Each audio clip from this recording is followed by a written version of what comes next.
Okay, good day everyone, students. Let's proceed to chapter 4, which is the result and discussion.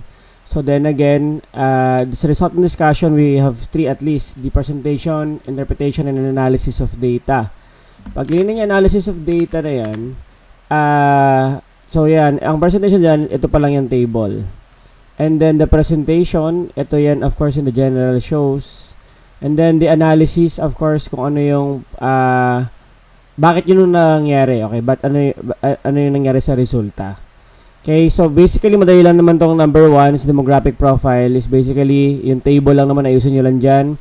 It's percentage, make sure na 2 decimal point class ha, para makuha ninyo yung tamang numbers. Kasi pag mali yung numbering niyo dyan, nag-single decimal point lang kayo dyan, hindi nyo makukuha yung eksakto. Parang ito, 6.67. Okay, parang ganyan. So, hindi yan eksaktong 100% pag pinag-plus-plus mo. So, make sure round up nyo lang to decimal places. Okay? So, para makuha ninyo yung 100%. Di sa table na to, madali lang naman to is only frequency and percentage. And then, sa baba niya nakalagay yung kanilang interpretation. Okay? Now, proceed tayo kagad dun sa tinatawag nating SOP. Okay? Dun sa pinakang ano. Okay, class, dapat talaga ay mauna muna yung table. Okay? Unahin nyo muna yung table before yung mga discussion kung ano-ano pa. So, ito, halimbawa to, yan, table muna. Pagkalabas na ninyo dito sa 2.1 physical aggression, dito ay dapat table muna ang makikita natin. Okay, so, bawa, yan. Yan, so, table muna ang and then, sa baba ng table, of course, yung ibig sabihin ng data, interpretation of the data. Ayan. So, yung data dito, halimbawa yan.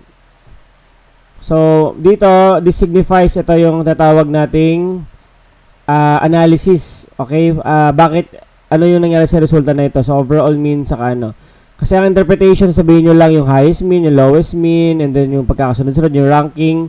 Pero pagdating sa analysis ay tingnan niyo kung ano yung resulta ng ng inyong study, okay? So, sabi analysis yan dapat. So, ang pwede ninyong gawin diyan ay pwede kayong maggamit of course again ng ChatGPT para makuha niyo yung signify. So, halimbawa ito. Pwede natin tong i-copy. Punta tayo kay ChatGPT. Okay, so, ayan. Tingnan natin ang mangyayari sa resulta dito. Okay. So, ang maganda kasi meron siyang tawag na literature. Okay, give me an analysis of this data with RRL in one paragraph lang para hindi masyadong mahaba. Okay, so, halimbawa yung ating kinopy-paste sa data kanina. So, yan yung result. Ayusin nyo lang konti. Pwede naman yung paragraph na sa baba. Okay. Yan. The data reviews yan.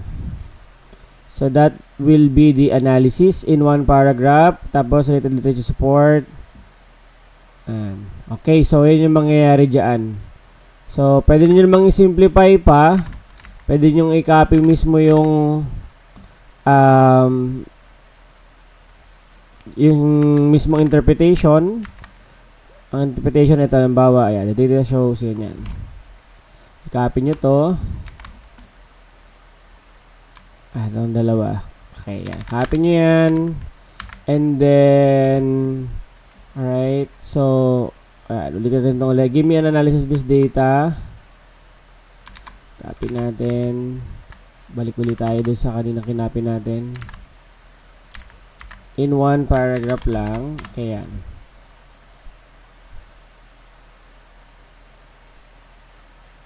Okay, so yan, mangyayari. May analysis na siya ngayon.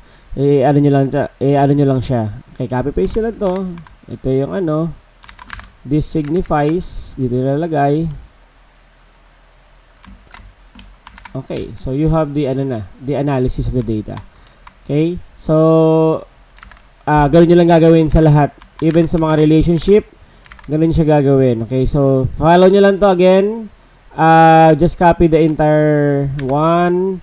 And then, under the numbering, lagay ninyo yung table. Make sure na table ay sunod-sunod. And then, sa baba ng table, ito na siya. Okay? Again, yung verbal description, take note of this, dapat ay match yan sa inyong tawag doon, sa Likert scale ninyo. Okay, kung ano yung tanong ninyo, nagbabago yan. Okay, so, and then, after that, of course, ayan, same lang din dito. Ayusin nyo lang yung arrangement ng table. Table muna, bago yung mga discussion analysis. Okay, halimbawa, dito. Okay, ayan. Okay, bigyan natin ng example yung kay Domingo yung sinend ko sa inyong paper. Paggaling naman natin sa Pearson R. Sa Pearson R natin. Okay, sa Pearson R. Ayan. Open natin yung kay Miss yung last time na research. Okay, so ayan. Makikita nyo dito sa table na to yung IVDB, okay? Make sure, class baguhin nyo itong relationship ito, yung babaguhin nyo to. Depende sa inyong research kasi ito lagi nakakalimutan to, hindi na i-edit, okay? So, paki-edit lahat ng mga variables nyo dito. Okay, so number of table.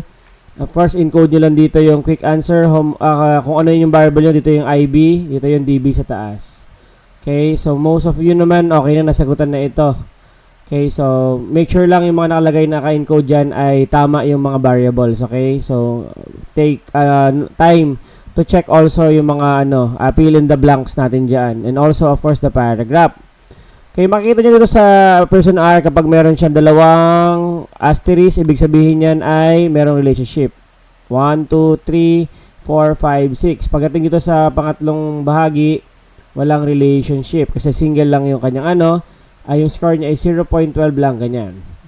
0.26, 0.20, kulang. Dahil ang critical R value niya 0.3061, 361, dapat ma-exceed niya, mas mataas pa. Okay?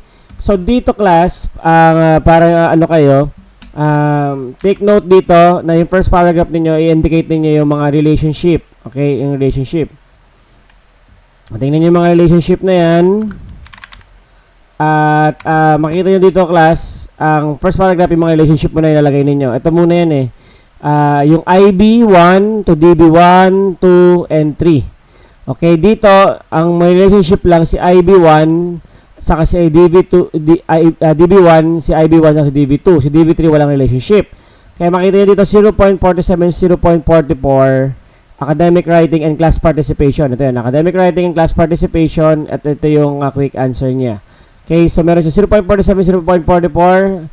Okay, so R value 361. Fill in the blank lang yan, baguhin nyo lang siya. And therefore, the null hypothesis is rejected. And then yung R squared value class, ano ibig sabihin nito? Ba't siya naging percentage na? Tingnan niyo yung R squared niyo, i-multiply niyo lang to sa kanyang sarili, and then 0.2209. Move the decimal points to the right. So, magiging 22.09%. Okay? Okay, yun. And then, yung kabila naman natin, 0.1936, move the decimal point to the right, 19.36%. And then, yung remaining naman dyan, itong 77.91% sa 80.64%. Okay, minus nyo lang itong 100% to 22.09%. Okay, pag minus nyo yan, nalalabas yan ay 77.91%.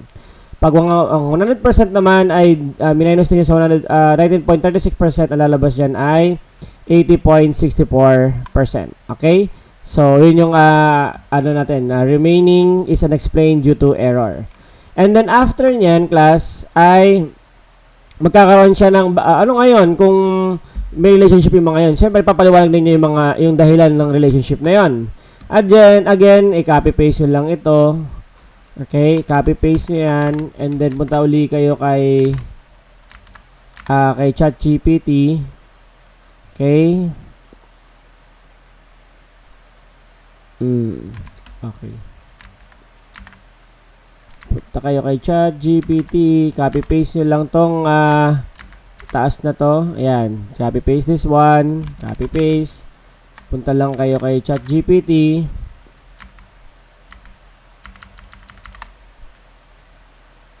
Tingnan natin yung ChatGPT. Nasaan na ba yun?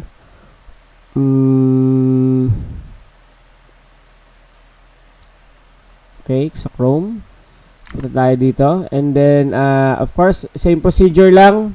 Sabihin niya, give me analysis of this data with RL in one paragraph. Okay? And then, copy and paste. Enter niyo yung sagot. And then, enter niyo. Yan. So, the findings suggest a significant possible relationship. Okay, so yun na yan.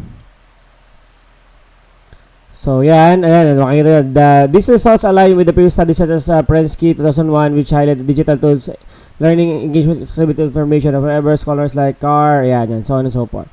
You're just going to copy this again, and then balik kayo doon sa inyong research, and then this could mean, okay, and then paste. Okay, meron na kayong analysis of the data. Okay, so yun na yun. That's the analysis of data. And then after that, of course, yung however. Yung however naman, of course, kapag meron walang relationship. Dito sa table na to, walang relationship. Si quick answer sa presentation skill. Kaya dito, however, there is no significant relationship between the benefits of modern technology, quick answer, academic performance in terms of presentation skill because it did not exceed the critical R value of 0.361. Okay? So, anong ibig sabihin yan? Of course, bigyan kayo, i-define nyo ulit, copy-paste itong however na to, and then, again, punta kayo kay ChatGPT, tapos, and do the work, the analysis, okay? So, same procedure, copy nyo lang itong, step nito, depende, basta, don't forget na one paragraph lang, para hindi humabay yung kanilang sagot, okay? Ayan, makita nyo yan. The result indicate that there is a simple relationship. Okay. So, ayan. You have the analysis na. Okay, you have the analysis. Then, paste here. This could mean, okay. Ayusin nyo lang yung font size. Okay, so yun ang ibig sabihin nun. This could mean the results indicate that there is no significant relationship between the, and then so on and so forth. Okay.